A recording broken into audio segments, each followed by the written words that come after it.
नमस्कार दोस्तों, जैसा कि हमने आपको दिखाया कि संदीप आचार्य जी आज हमारे यहाँ जनपद बहराइच के जंगल के बीचों बीच बसे चफरिया ग्राम पंचायत में आ पहुँचे हैं। क्षेत्र की जनता इनको काफ़ी लाइक करती है। ये हिंदू सम्राट कहे जाते हैं। क्यों कहे जाते हैं, इन्हीं से हम जानेंगे। सबसे पहले युवाओं को बता दें कि अगर आपको प्रेरणा लेनी है तो संदीप आचार्य जी से लीजिए। इनकी शुरुआत काफ़ी स्ट्रगल भरी रही, जिस पर भी हम चर्चा करेंगे। और आपके जो युवा सम्राट हैं, हम उनसे जानकारी लेंगे। सर जय श्री राम। जय श्री राम। सर, दर्शक को आप इस समय चफरिया के दर्शकों को क्या कहना चाहेंगे? चफरिया हिंदू शेरों का एक ये स्थान है जहाँ पे रहते हैं, क्योंकि हमको जहाँ पे बुलाया जाता है, जहाँ पे भी कट्टर हिंदू समर्थक जो सनातनी है पक्के, वही मुझे बुलाते हैं। मुझे मिले जुले लोग या कायर लोग मैं कहूँ, वो बुलाना पसंद भी नहीं करते। उनकी हिम्मत औकात से बाहर है कि वो मुझे बुलाएं। चफरिया के लोगों में क्या लगा आपको? ये यहाँ कट्टर सनातनी रहते हैं, बहुत यानी अच्छा लग रहा है। इन सनातनियों के लिए आप इतनी दूर आए हैं? बिल्कुल, मैं ऐसे भारत में अलग अलग राज्यों में, अलग अलग शहरों में जाता रहता हूँ। जहाँ भी हिंदू भाई बहन मुझे बुलाते हैं वहाँ पर जाता हूँ।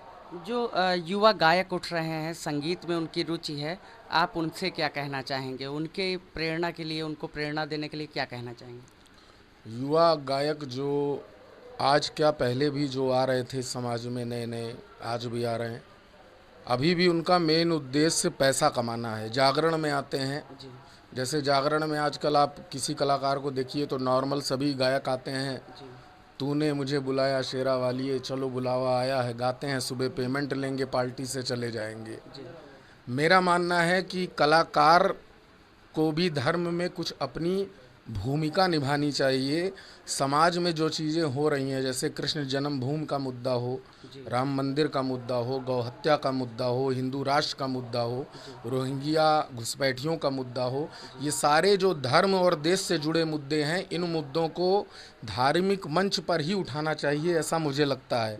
अगर इसको हम जागरण में नहीं बात करेंगे तो ऑर्केस्ट्रा में तो करने का कोई मतलब है नहीं। कोई मतलब नहीं सर। तो जागरण में भजन गाएं, लेकिन धर्म से जुड़े मुद्दों को भी गायक उठाएं, ये ज़रूरी है। यही मेरा हर गायकों से निवेदन है। तो सर, आपका पहला गाना कौन सा था जिससे आप ट्रेंडिंग में आए, आप फेमस हुए? मेरा सबसे पहला गाना 2013 में आया था।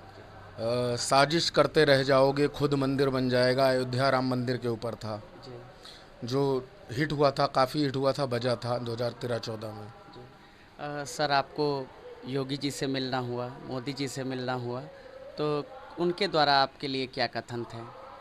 योगी जी के द्वारा 2022 में शपथ ग्रहण में मुझे लखनऊ बुलाया गया था, इकॉना स्टेडियम में। वीवीआईपी कार्ड मिला था, वहाँ सम्मान हुआ था मेरा। और मैंने योगी जी के प्रचार के लिए भी कई गाने गए। उसमें एक गीत था, गोरखपुर वाले बाबा हैं घर नीलाम करा देंगे। जी। ये माफियाओं के को टारगेट करके मैंने गाया था। उसी गाने के लिए मुझे सम्मान मिला था, और आगे भी ऐसे ही उनका प्रचार करते रहते हैं। आपने काफ़ी गाने गाए। आपको लोग जानते हैं कि आप एज ए आचार्य जाने जाते हैं। क्या आपका पूरा नाम क्या है सर? हमारा पूरा नाम संदीप कुमार श्रीवास्तव है। आचार्य मेरे गुरु जी ने मेरे नाम के साथ जोड़ दिया था, और मैंने संगीत से प्रवीण भी किया है, जिसके कारण उन्होंने ऐसा किया था। और संदीप कुमार श्रीवास्तव लिख के आचार्य में ब्रैकेट में लिखता था, लेकिन लोगों का प्यार है, वो संदीप आचार्य ही बोलते हैं। बहुत से लोग नहीं जानते कि मैं श्रीवास्तव हूँ, वो सोचते हैं आचार्य मानिए मिश्रा पंडित होंगे। नहीं, ऐसा नहीं है सर। आप ब्राह्म पंडित तो हैं ही हैं, क्योंकि विद्वान को पंडित कहते हैं। तो सर, आपके जीवन में सबसे बड़ा स्ट्रगल कब से शुरू हुआ?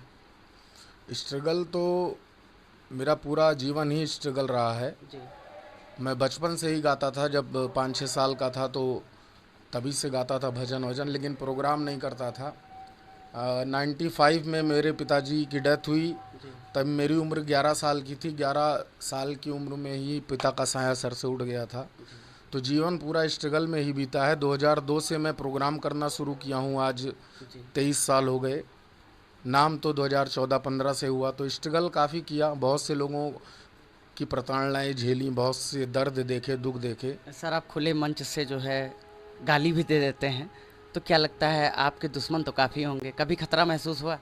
दुश्मन काफ़ी हैं, लेकिन खुले मंच से मैंने कभी गाली नहीं दी है, क्योंकि मुझे बुक करने वाले लोग जो होते हैं वो धार्मिक आयोजन में मुझे बुलाते हैं। सर आपके एल्बम की बात कर रहे हैं सर? हाँ, एल्बम में मैंने गाया है, गाली दी है मैंने। एक गाना है मेरा जिसमें देशद्रोहियों को मैंने अपशब्द कहे हैं, लेकिन वो मैंने जेएनयू प्रकरण में, जब जेएनयू में नारे लग रहे थे भारत तेरे टुकड़े होंगे इंशाअल्लाह इंशाअल्लाह, उस समय में उस कन्हैया कुमार को टारगेट करके मैंने वो गाना गाया था। अभी हाल ही में महाराजगंज में दंगा हुआ था, वो गाना बजाया गया था। हाँ, लखनऊ में भी गाना बजाया गया था, उसमें किसी जुलूस वगैरह में। तो नौ युवक लोग बजा देते हैं जोश में आकर, लेकिन मैं उसको इसलिए नहीं गाया था कि आप साउंड पे बजाओ, हेडफोन लगा के सुनो। बहुत से नौयुवक उस गाने के बहुत बड़े फैन हैं, दीवाने सर हम लोग भी हैं, आए दिन उसको इंस्टाग्राम में ट्रेंडिंग पे ला देते हैं। हाँ सर हैं। हाँ, तो आपके चफरिया में हम कभी भी निकलते हैं तो हमारे युवा सम्राट जो भी हैं आपको पसंद करते हैं, और हम लोग का सौभाग्य है जो आज एक सच्चे सनातनी से हम लोग की मुलाकात हो रही है। सर कैसा लगा आपको रास्ता आने में? बहुत बढ़िया था। रास्ते की क्या बात करें, रास्ता बढ़िया। जंगल कैसा लगा? जंगल, अब रात में आए तो सब अंधेरा अंधेरा था, अंधेरा था, कुछ दिखा नहीं। तो सर आए होंगे तो आपने देखा ही होगा कि हम लोग जंगल के बीच बसे हैं। तो आपको जंगल क्षेत्र अच्छा लगता है?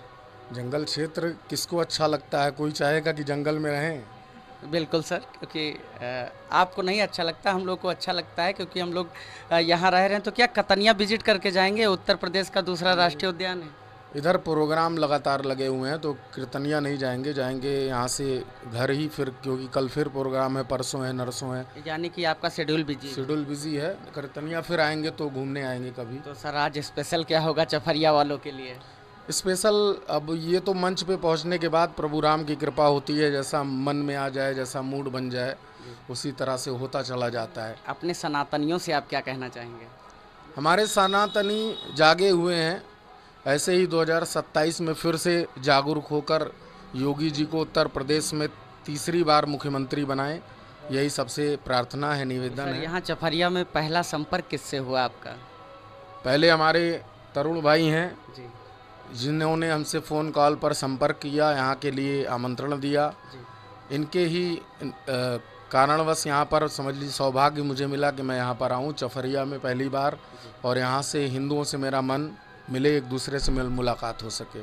तो आप देख रहे हैं हम संदीप जी से बात कर रहे हैं, संदीप आचार्य जी से बात कर रहे थे, और इनका जो कथन है वो सीधा सनातनियों से संवाद का है। ये कट्टर हिंदू हैं, और इनकी जो भावना है वो कट्टरपंथी वाली है। इनको चफरिया जो कि एक ओर नदी और तीन ओर से जंगल से घिरा हुआ है, ऐसे चफरिया क्षेत्र में एक जंगल के बीचों बीच आने का जो इनका प्रयोजन रहा, वह पूरा श्रेय तरुण तिवारी तेजस, जो कि विधानसभा बलहा से आईटी संयोजक हैं बीजेपी में, और लोगों के बीच में ये काफ़ी चर्चित हैं, युवा नेता हैं, ये लोगों के चहेते भी हैं। तो आपने सुना संदीप आचार्य जी, इनके द्वारा आग्रह करने पर आज हमारे बीच पहुँचे हैं।